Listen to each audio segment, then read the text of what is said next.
En esta ocasión vamos a comentar los temas de política pública y gestión pública y lo vamos a ver desde una perspectiva sistémica y holística. El propósito de esta sesión es que podamos tener una mirada completa de cómo es que en la realidad ocurre una definición de política pública y cómo ésta se traduce en una acción por parte de las organizaciones públicas, que es a lo que denominamos la gestión pública.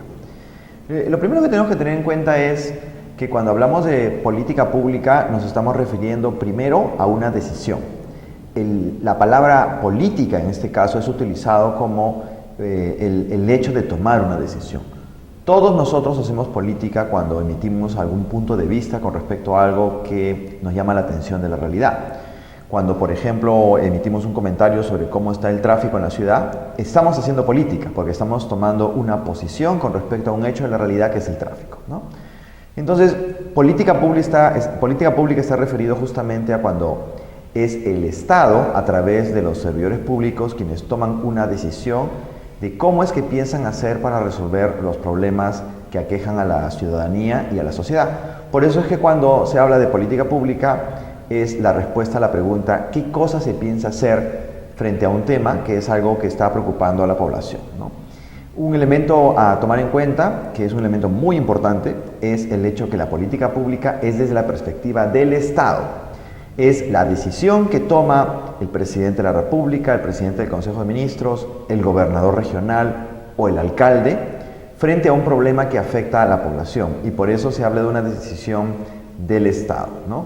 Es la decisión que toman los responsables del gobierno con respecto a un problema que afecta a la gente. Y ahí es cuando hablamos de política pública, y como ya sospecharán, tiene que ver con decisiones de nivel nacional, regional y local, ¿no? Una vez que nosotros hemos identificado qué cosa es lo que queremos hacer, lo siguiente que corresponde es definir cómo lo pensamos hacer realidad. El cómo es lo que se denomina la estrategia, como pueden ver en la filmina, ¿no? La estrategia es cuando nosotros verbalizamos la manera como es que pensamos hacer realidad ese objetivo de política pública que nos hemos planteado. Esa es la respuesta a la pregunta ¿qué cosa queremos hacer? Y la estrategia se tiene que transformar en acción de las organizaciones públicas involucradas en dar justamente respuesta a esta demanda ciudadana. Y a eso es lo que le llamamos gestión pública. Entonces, como podemos ver en la filmina, lo que se puede observar es que primero tenemos que definir la política pública, que responde a la pregunta ¿qué hacer? Luego tenemos que identificar la estrategia que vamos a utilizar para poder responder a ese objetivo de política pública y finalmente transformar la estrategia en acción gubernamental, que es la gestión pública, ¿no? Todo esto es desarrollado, es realizado no sobre la base de lo que piensan las autoridades de gobierno o los responsables de las organizaciones públicas. En realidad, como estamos en el Estado, todo esto está regulado. Está regulado por distintas organizaciones del propio Estado, que son las que determinan la manera como es que tenemos que definir política pública, establecer la estrategia y transformarla en acción gubernamental. Estas organizaciones son las que le permiten a los organismos públicos funcionar. Y las principales son las que podemos ver en la filmina, ¿no? La primera es la Secretaría de Gestión Pública, que está dentro de la Presidencia del Consejo de Ministros, que es la que establece la manera como las organizaciones tienen que operar a través de la modernización del Estado. La siguiente es el Centro Nacional de Planeamiento Estratégico, que es el que define cómo es que el Estado y los organismos públicos deben planificar sus acciones. El siguiente es Servir. Servir es la Autoridad Nacional de Servicio Civil.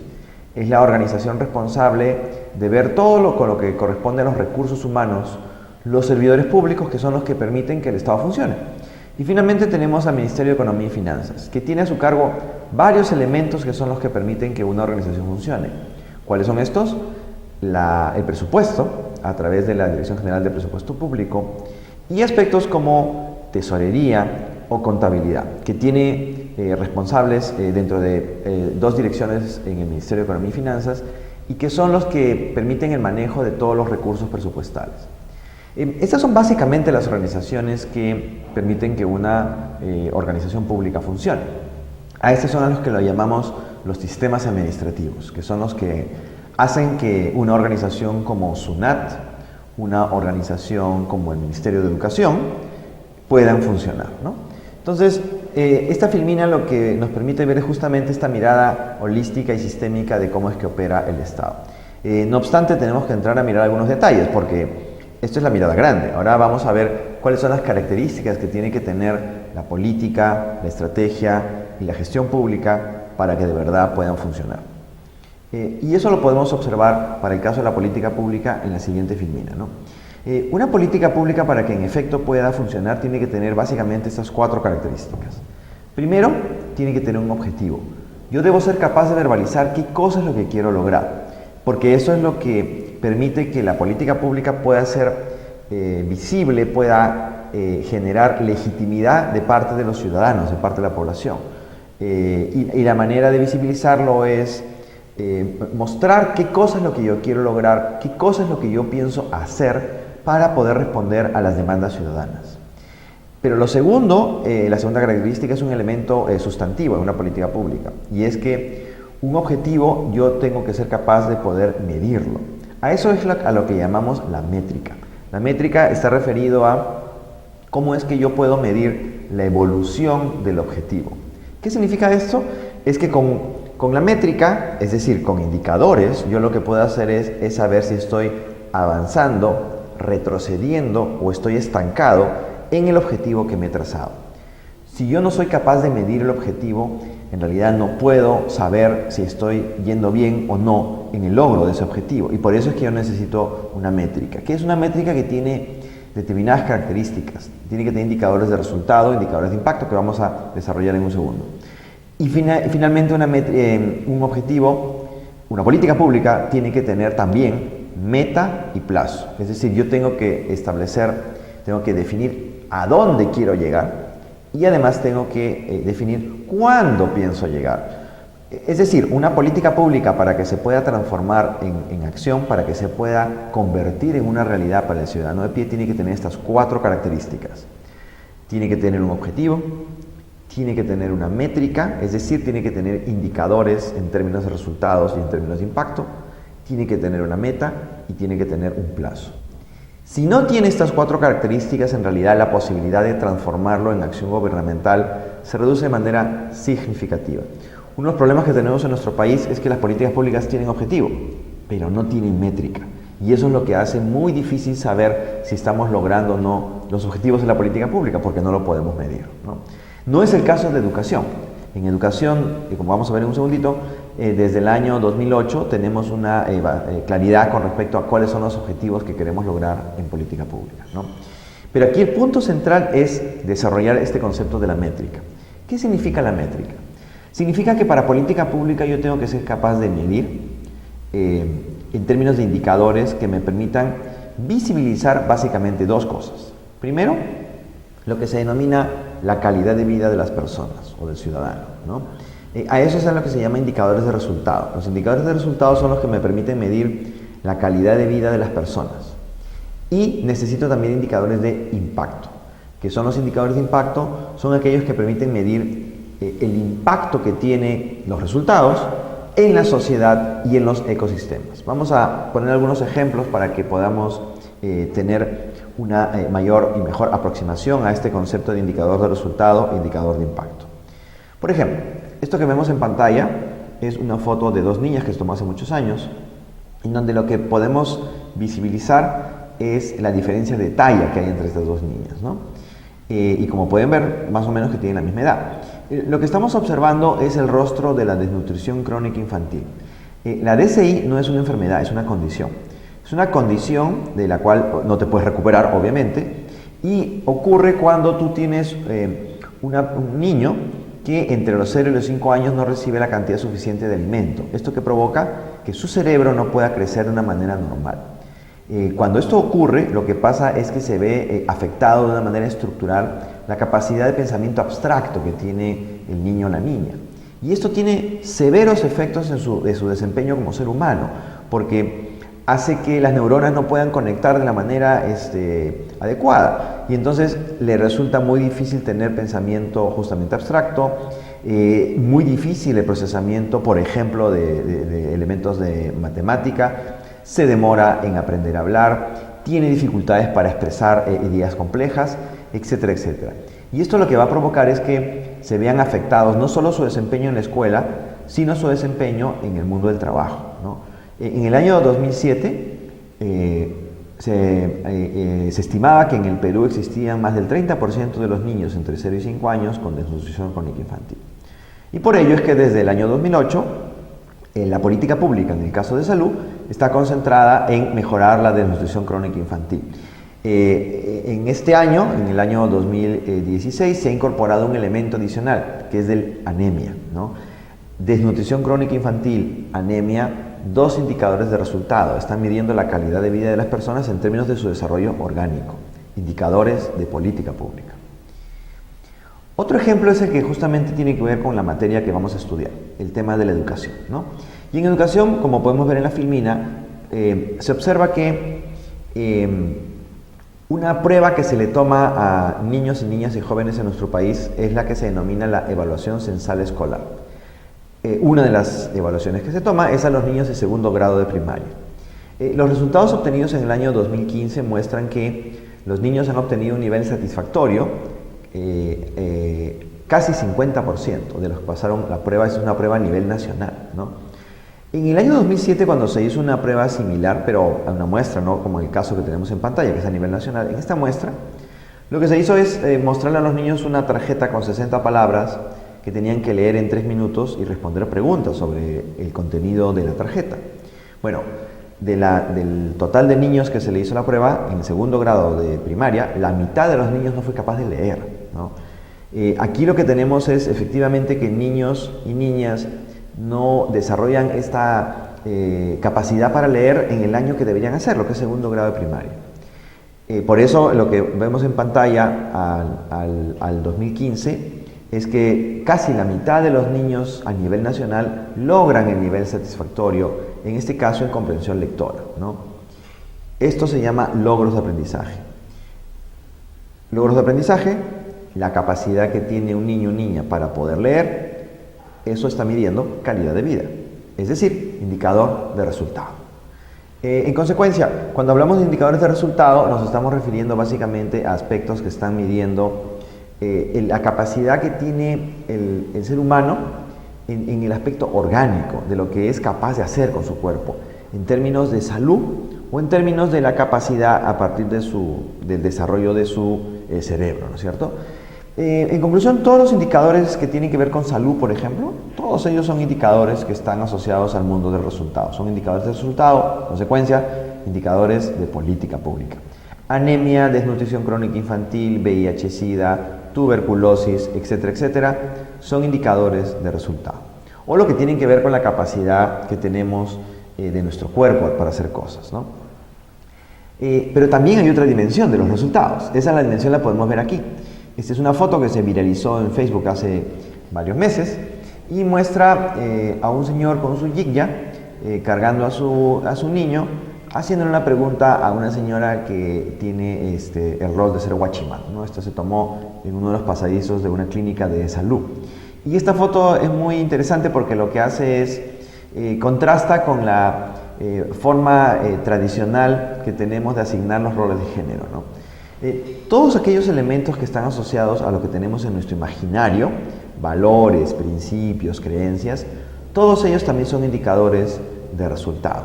Por ejemplo, hechos como la discriminación, hechos como la homofobia, son elementos que están en nuestro imaginario y corresponden a valores, principios y creencias, y también son indicadores de resultado porque están midiendo cómo nosotros procesamos la realidad que nos rodea. En conclusión, indicadores de resultado, aquellos que están asociados a la salud, aquellos que están asociados a cómo nosotros procesamos el mundo que nos rodea. Por ejemplo, confianza en la policía, confianza en el Poder Judicial, confianza en la democracia. Son indicadores de resultado porque están midiendo cómo nosotros en nuestro imaginario procesamos el entorno que nos rodea. Las políticas públicas se tienen que medir en términos de indicadores de resultado. También se deben medir o se pueden medir en términos de indicadores de impacto. Por ejemplo, en la filmina lo que observamos es el mapa de la región San Martín. Esos puntos rojos que estamos observando corresponden a áreas que han perdido bosque. Lo que estamos observando es una imagen de la deforestación que existe en la región San Martín en un periodo de 10 años, de hecho, ¿no? Y entonces, en ese sentido, la tasa de deforestación es un indicador de impacto. Todos los indicadores de ambiente son indicadores de impacto.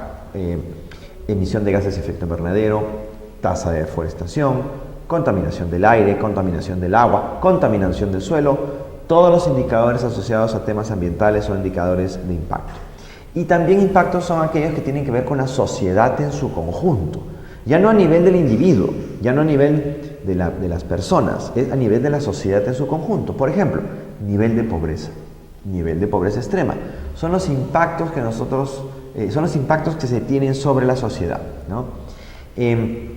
Por ejemplo, todo lo que son índices son indicadores de impacto. El índice de victimización asociado al tema de seguridad ciudadana.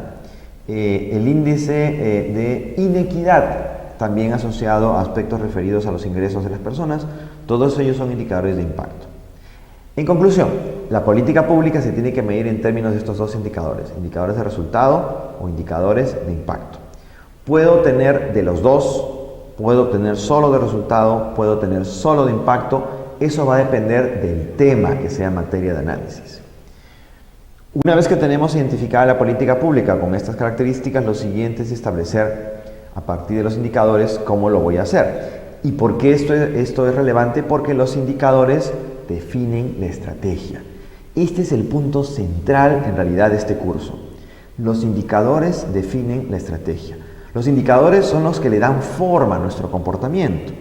Y esto es algo que lo podemos ver en nuestra vida cotidiana, ¿no? Por ejemplo, imagínense que nosotros tuviéramos una clase presencial y el 30% de la clase estuviera basado en el hecho que ustedes lleguen a la hora. Imaginemos que la clase empieza a las 9 de la mañana. Y el 30% de su nota es que ustedes estén sentados en el aula a las 9 de la mañana. ¿A qué horas llegarían? Probablemente llegarían 8:30, por si acaso. Y además, el otro 30% está referido al hecho que en la clase no se duerman. ¿De acuerdo? ¿Qué pasaría? Pues verían las 1000 maneras de no dormirse en clase porque están jugándose el 30% de la nota. Nosotros regulamos nuestro comportamiento en función a cómo es que nos miden. Por eso es que el indicador define la estrategia. Si yo establezco como política pública aprobar el Plan Nacional de bla bla bla, lo que voy a hacer durante un año o un año y medio es un conjunto de actividades para aprobar el Plan Nacional. Pero al final de ese año y medio no voy a haber solucionado nada. Lo único que voy a tener es un papel aprobado. No obstante, si yo lo que digo es que la política nacional es logros de aprendizaje en los niños de segundo grado de primaria, lo que voy a hacer es que año a año voy a mejorar mi desempeño en logros de aprendizaje, es decir, voy a hacer que más niños alcancen el nivel que esperamos satisfactorio en logros de aprendizaje. La estrategia se va a definir en función a los indicadores. Por eso es que los indicadores de política pública tienen que estar pensados en términos de las personas, indicadores de resultado, o en términos de la sociedad y de los ecosistemas, indicadores de impacto. Repito, dependiendo del tema es que uso solo de resultado, solo de impacto o combino indicadores de resultado y de impacto. Ahora, la estrategia en realidad también tiene que tener en cuenta distintos enfoques para que ésta se pueda efectivamente luego transformar en acción. Lo primero es que yo tengo que tener una estrategia que tenga un enfoque territorial. No hay forma de poder hacer realidad una estrategia si primero no miro un mapa. Yo tengo que tener ubicado en términos espaciales dónde es que voy a buscar lograr los objetivos de política pública, y por eso es que tengo que mirar un mapa. Hoy en día la tecnología hace que prácticamente cualquier elemento pueda ser georreferenciado, desde aspectos muy subjetivos hasta elementos muy puntuales como la ubicación de una escuela. Yo puedo georreferenciarlo, y por eso absolutamente central esta mirada territorial. Lo siguiente es que yo tengo que tener una mirada sistémica y holística de lo que es la acción del Estado. Tengo que mirar el problema en su conjunto. No solamente puedo mirar una parte del problema, porque si no miro el problema en su conjunto, no lo voy a solucionar. Entonces es bien importante tener una mirada completa. ¿Cuál es la problemática que vive la educación en el Perú en su conjunto, ¿no?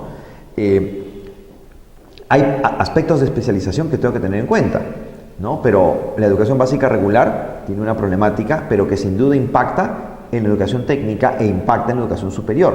Por lo tanto, yo tengo que tener un análisis del conjunto para luego entrar a las especificidades, pero no puedo perder de vista el hecho que las especificidades están interconectadas entre sí para darnos una visión del conjunto de los desafíos que enfrentamos como sociedad para educar a nuestros ciudadanos, ¿no?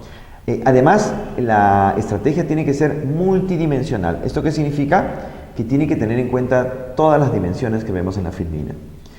Tiene que tener en cuenta la dimensión política, tiene que tener en cuenta la dimensión económica, tiene que tener en cuenta la dimensión social, tiene que tener en cuenta la dimensión cultural, tiene que tener en cuenta la dimensión ambiental, también tiene que tener en cuenta la dimensión legal y tiene que tener en cuenta una dimensión que siempre nos olvidamos, que es la dimensión de la seguridad. Todas estas dimensiones tienen que ser consideradas en una estrategia, de tal manera que pueda abarcar todos los campos en los cuales pueda necesitarte algún tipo de acción del Estado a partir de la estrategia. El caso de la seguridad, por ejemplo, es un tema interesante, ¿no? En Lima, por ejemplo, tenemos el abastecimiento de agua a partir de una empresa, Sedapal.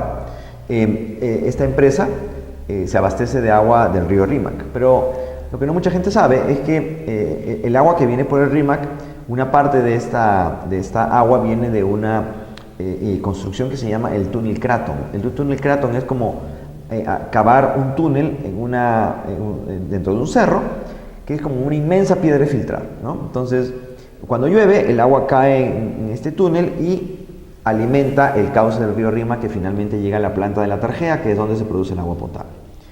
Imaginen, Dios no quiera, que ocurra un terremoto en la ciudad de Lima de 8 grados. Lo que va a pasar es que evidentemente se va a perder el túnel, ¿no es cierto? Y con ello el abastecimiento de agua para la planta de la Tarjea y probablemente la propia planta de la Tarjea. La pregunta es, ¿y cuál es el plan B? No tenemos plan B en realidad. Entonces, y es porque no se ha considerado este componente de seguridad. El componente de seguridad es absolutamente central. Imaginemos en el caso de educación. Se afecta un conjunto de escuelas en el ámbito de una UGEL por un terremoto, como lo que ocurrió hace poco en Arequipa. Y en ese sentido, ¿cuál es el plan B? Bueno, en realidad el Ministerio tiene algunas alternativas en ese caso, ¿no? Pero el componente de seguridad sí es importante tenerlo en cuenta cuando hablamos de aplicar este enfoque de la multidimensionalidad. El siguiente elemento a tener en cuenta es la multidisciplinaridad. ¿Qué significa esto? Las estrategias necesitan geógrafos, ingenieros, abogados, economistas, administradores, etc. Necesita el aporte de distintas materias del saber humano para poder desarrollar una estrategia. Además, la estrategia tiene que tener elementos que son para nosotros bastante conocidos. Tiene que ser multisectorial, porque implica todos los sectores o casi todos los sectores del Estado, dependiendo, digamos, del gobierno nacional en realidad, dependiendo de qué temática estamos tratando. También una estrategia tiene que ser multinivel, es decir, como vemos en la Filmina, tiene que tener un enfoque nacional, regional y local, porque nuestro país está descentralizado. Y finalmente tiene que tener esta mirada multianual. Una estrategia tiene que ser pensada en términos de largo plazo, porque los objetivos de política pública se consiguen a lo largo de periodos largos, que pueden ser hasta de 10 años, una década, ¿no? Entonces yo necesito tener una estrategia con una mirada multianual porque los indicadores que van a medir la política pública se van a mover lentamente a lo largo de los años. Y por eso la necesidad de una estrategia con carácter multianual, ¿no? Estos básicamente son los enfoques que yo tengo que aplicar para desarrollar una estrategia. Y en realidad, hasta este momento no hemos hecho nada. Todo lo que tenemos es papel.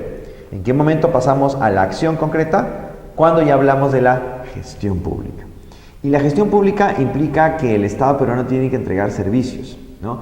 En realidad, aquí hablamos de productos, pero el Estado peruano produce muy pocos bienes. En realidad, lo que hace el Estado peruano es producir una enorme cantidad de servicios. Por eso es que hablamos de servicios. Y en este punto es muy importante tener una diferencia entre lo que se llaman los servicios agregados, como vemos en la Filmina, y los servicios específicos. Los servicios agregados son los que entrega el Estado. Los servicios específicos son los que entregan las diferentes organizaciones públicas. ¿Cómo se entiende esto? Muy sencillo. Imaginen que el objetivo de política pública en educación es logros de aprendizaje. Es decir, nosotros medimos el éxito de la política pública a partir de este indicador de resultado, que es logros de aprendizaje. Para eso desarrollamos una estrategia, ¿no? Entonces, el servicio que el Estado va a entregar, lo que le llamamos el servicio agregado, el servicio que el Estado va a entregar es el servicio de educación. Pero para que el servicio de educación se materialice, yo necesito en realidad distintos servicios específicos. Necesito docentes, necesito currícula, necesito infraestructura, necesito equipamiento, necesito libros, necesito material, necesito que el niño vaya con desayuno, necesito que el niño llegue a la escuela, necesito que la escuela tenga servicios básicos como, por ejemplo, agua potable, electricidad, necesito servicios de salud para que el niño esté sano, necesito que el niño tenga identidad, que tenga RENIEC para que se pueda matricular. Basta que uno de estos servicios no esté presente, ya no puedo tener un servicio de educación. Por ejemplo, imaginen que están todos los servicios presentes, pero solamente falta el hecho que el niño tenga DNI. Es decir, la RENIEC no le entregó el DNI al niño. ¿Se puede matricular? No se puede matricular. Todo lo demás puede ser maravilloso, pero si el niño no tiene DNI, no puede acceder a todos estos otros servicios para materializar el servicio agregado, que es el servicio de educación. Entonces, por eso es tan importante esta mirada en términos de identificar cuáles son los servicios específicos que permiten materializar el servicio agregado. Y una vez que yo tengo identificado eso, ya paso a lo que se llama esta lógica de procesos, ¿no? Yo tengo los servicios específicos, tengo que ver los procesos que tengo que desarrollar para poder entregar estos servicios específicos, ¿no? Ahí entran elementos como la estructura organizacional, el marco legal, el tema de coordinación, que lo vamos a ver en la siguiente sesión. Y para eso yo necesito insumos. Y en el Estado peruano básicamente son 5 insumos. Como vemos en la filmina: gente, servidores públicos; presupuesto, porque necesito recursos, dinero para poder generar acción y darle movimiento al Estado. Tercero, necesito logística e infraestructura. Yo necesito infraestructura, necesito equipamiento para esto. Cuarto, necesito tecnología. Si lo podemos mirar de una manera amplia, lo que necesito es metodología. Y quinto, necesito tiempo. El recurso más escaso que tiene el Estado peruano no es la plata, no es el presupuesto, es el tiempo, porque el día solamente tiene 24 horas, ni un segundo más. Entonces, lo que yo tengo que utilizar de manera con un buen desempeño es el tiempo, más que el presupuesto. Vamos a ver el tema de indicadores en un segundo. La gestión pública también tiene sus propios indicadores, por supuesto, como vamos a ver en un momento. Esta mirada, digamos, de servicios agregados es algo que hoy día ya se practica. Por ejemplo, en pantalla tenemos la Estrategia Nacional de Desarrollo e Inclusión Social. Y ahí podemos observar que en el caso del MIDIS, para cada uno de las etapas en el ciclo de vida, se ve que se necesita una participación de distintas organizaciones para, por ejemplo, lograr nutrición infantil o para, por ejemplo, lograr desarrollo infantil temprano.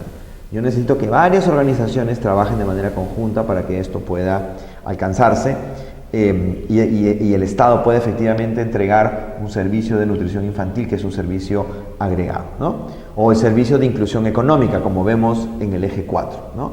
Entonces, esta forma de actuar del Estado sobre la base de una coordinación muy fuerte entre distintas organizaciones que entregan servicios específicos para materializar el servicio agregado es algo que ya es una práctica en el Estado peruano, pero todavía es una práctica muy incipiente. Es necesario generar mecanismos que permitan fortalecer esto, ¿no? A esto es a lo que lo llamamos la gestión por procesos, ¿no es cierto? Gestión por procesos orientada a resultados, y qué es lo que las organizaciones públicas tienen que hacer para que funcione.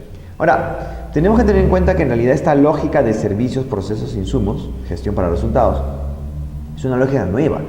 Esto está definido en la Política Nacional de Modernización y gradualmente los organismos públicos lo están adoptando. Y estamos en una etapa de transición porque en realidad estamos saliendo de esta lógica anterior, como vemos en la filmina, de programas, planes, proyectos y actividades, que tenían el problema que estaban estructuradas de una manera nada sistémica. Entonces las actividades estaban aisladas de los proyectos y viceversa, ¿no? Eso es lo que llama la gestión por programa y que no permite captar en su complejidad la acción del Estado para entregar servicios específicos y servicios agregados. Entonces ahora nos encontramos en lo que podríamos llamar, estamos cruzando el río, pasando de una lógica de programa, plan, proyecto de actividad a una lógica de servicios, procesos e insumos, ¿no? Aquí es donde se materializa la gestión pública. Y sin duda, también tengo objetivos de gestión pública que debo ser capaz de medir.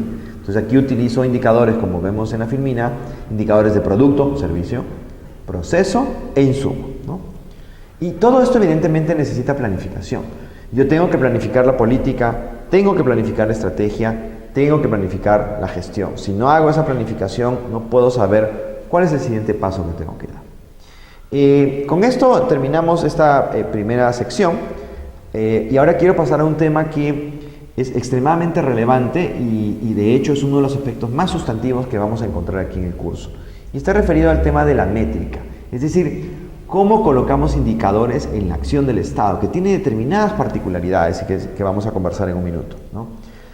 Lo que tenemos que tener en cuenta es que cuando hablamos de indicadores, básicamente la literatura, y en la Filmina pueden ver en la parte de abajo la referencia bibliográfica donde se ha tomado los datos que permiten hacer esta presentación sobre indicadores, podemos observar que básicamente tenemos dos dimensiones para los indicadores. La primera es la que se llama el ciclo de producción. También se llama modelo lógico o cadena de valor, ¿no? Esta lógica de insumo, proceso, producto, resultado e impacto. Entonces, en este ciclo de producción es donde encontramos esta secuencia que permite ir desde el insumo, lo básico, hasta el impacto, que es lo que queremos lograr en la sociedad y en los ecosistemas, o el resultado, lo que queremos lograr en los ciudadanos. Entonces, esta primera dimensión del ciclo de producción es la que nos permite establecer en qué etapa del proceso nos encontramos. Y la segunda dimensión es la que resulta en realidad siendo algo novedosa, pero que es absolutamente central, porque lo que nos interesa saber es qué también hacemos cada una de esas etapas del ciclo de producción, y eso se llama el desempeño. Entonces, en el desempeño yo tengo que establecer una mirada de si lo que yo estoy haciendo es de eficiencia, de eficacia, de economía o de calidad. Yo tengo que ver estas cuatro dimensiones del desempeño, si la puedo aplicar, si vale la pena aplicar al insumo, al proceso, al producto, al resultado y al impacto. Como se puede imaginar, cuando hablamos de resultado e impacto, nos estamos refiriendo a objetivos de política pública. Entonces yo puedo medir el desempeño a nivel del resultado o el desempeño a nivel del impacto. Y cuando hablamos de insumo, proceso y producto, estamos mirando gestión pública. Es decir, yo puedo mirar el desempeño a nivel de insumo, el desempeño a nivel de proceso y el desempeño a nivel de producto, que es donde están los servicios. Entonces, el punto acá es que yo tengo que escoger, en el caso de política pública, qué tipo de o qué nivel de desempeño voy a medir. Solo voy a medir el resultado o el impacto, que eso se llama indicadores de carga, es decir, que están midiendo cuánto he avanzado solo a nivel de resultado o solo a nivel del impacto, o lo que voy a medir también es la eficiencia que está lográndose para alcanzar las metas de resultado y alcanzar las metas de impacto. En lo mismo, yo puedo aplicar criterios de desempeño al insumo, al proceso y al producto. Y lo que me interesa saber en realidad es qué tanto estoy yo utilizando en términos de desempeño estos cuatro elementos: insumo, proceso, producto, ¿no? El otro aspecto que hay que tener en cuenta es que los indicadores tienen que ser lo que se llama SMART. Este es un acrónimo en inglés, que lo que nos está diciendo es que el indicador tiene que ser específico, tiene que ser medible, tiene que ser realizable, tiene que ser pertinente y tiene que estar enmarcado en el tiempo. Esas son las características que tiene que tener cualquier indicador para que pueda ser denominado como SMART. El Ministerio de Economía y Finanzas tiene su propia versión de lo que es SMART, ¿no? Tiene que ser pertinente, relevante, independiente, económico, oportuno, verificable. Básicamente, en realidad, es lo mismo, ¿no? Entonces, todos los indicadores que nosotros seleccionamos en esta Filmina, todos tienen que cumplir con este criterio de ser indicadores SMART, ¿no? Ahora, la pregunta es, ¿cuántos indicadores tengo que poner? ¿Toda la caja? No.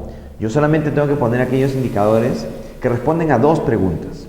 La primera pregunta es, ¿qué cosa es lo que yo quiero saber de la organización? ¿Qué quiero medir? ¿Qué es lo que quiero que me reporte? Es decir, yo como responsable de la organización, yo puedo pedir que me reporten sobre el tema de qué tan bien utilicé el tiempo que asigné para elaborar el servicio, para prestar el servicio.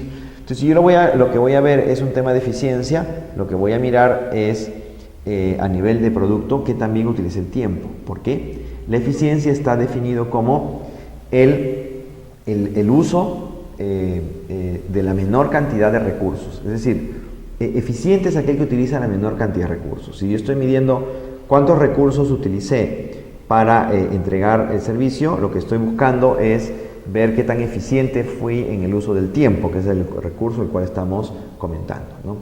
Eficacia, ¿qué significa? Lograr la meta. Cualquier indicador que lo que plantea es el logro de la meta, estamos hablando de un indicador de eficacia a nivel de insumo, de proceso, producto. Economía, ¿a qué se refiere? Son los indicadores que están referidos al dinero. Los indicadores de economía siempre son de dinero, a nivel de insumo, proceso, producto. Por ejemplo, un indicador de economía puede ser cuánto me cuesta ejecutar un proceso dentro de un organismo técnico o un ministerio, ¿no?